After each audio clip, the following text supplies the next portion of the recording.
ভাই বোনদের নিয়ে কথা হচ্ছে যখন, কবির আর কাব্যার ইকুয়েশনটা ঠিক কেমন একটু বলো। এখন কাব্যার বয়স 10 মাস, আর কবির 5 বছর 8 মাস হয়ে গেছে অলরেডি। তো এখন যেটার ব্যাপার সেটা হচ্ছে যে কবির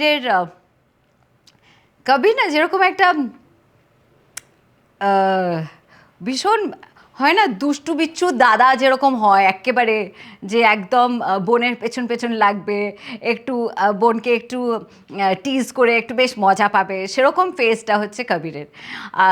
এখন বেচারা টলমল করতে করতে কোনো একটা জায়গায় হয়তো কাব্যা দাঁড়িয়ে ওঠার চেষ্টা করছে, এরম করতে করতে ওঠার চেষ্টা করছে। কবির পেছনে বল খেলছিল, হঠাৎ দেখছে ও কিছু একটা চেষ্টা করছে, হঠাৎ ওর মনে হলো না আমার এন্টারটেনমেন্ট দরকার, তখন ও এসে গেল, তারপর ধূপ করে ওকে ফেলে দিল, ও পড়ে গেল, পট করে পড়ে গেল, তারপর থপ করে বসার পরে হঠাৎ ভাবলো যে এই মা কী হলো, তারপরে কিছুক্ষণ পরে হ্যাঁ করে কেঁদে উঠলো। আর ভীষণ টেম্পোরারি কান্না, বাচ্চাদের একটা মজা আছে ভীষণ, মানে মনে হয় যে নাটকে কান্না যেরকম হয় না, যে একদম নাটকীয় কান্না, ওই সময়টা একটু করলো, তারপরেই ভুলে গেল, আবার নিজের মতন করে হামাগুড়ি দিতে দিতে তখন কবিরের পেছনে যেতে শুরু করলো। আমি বললাম যে দাঁড়া, তুই কী করছিস, কোন দিকে যাচ্ছিস, সেরকম একটা ব্যাপার।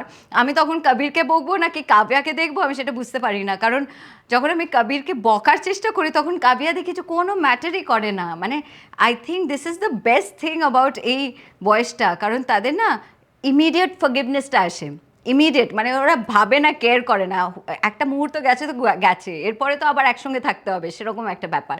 সেটা আমার মনে হয় ভগবান করুক যেন চিরকাল এরকমই থাকে।